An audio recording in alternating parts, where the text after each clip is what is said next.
Firstly, about my grandfather, people warned my mother to get my grandfather out because otherwise they would come for him.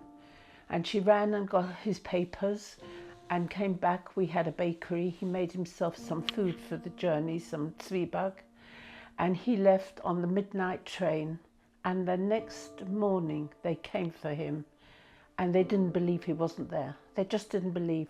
The following morning they turned up again with their bayonets at the ready, into everything, into the mattresses, into the sofas, the armchairs, the cupboards, but they couldn't find him. And that was just before Kristallnacht, a couple of nights, couple of days. And then we had Kristallnacht.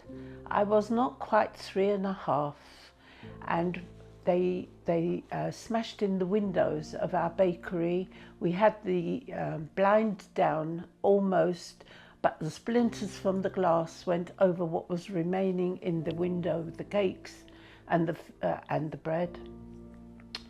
And my aunt took me, we lived above the bakery on the first floor, took me out to the balcony to see the synagogue at the end of the street, which had been put alight, and the scene with the fire and all the people. All I could see were arms, and the noise and the wailing of the people trying to save the Sifrei Torah and the Sophorim.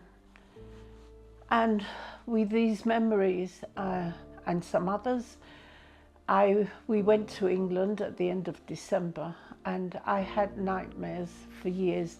I used to come running down the stairs in London saying, they're here, they're at the back door, they're at the front door.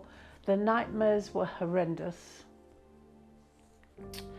Anyway, life proceeded on, and I lived in London, and now I'm here in Shoresh, in Israel, near my children, and it's wonderful. And somehow I feel that the war that we're going through now, I've just sort of lived through a war. It's just like a repetition ongoing.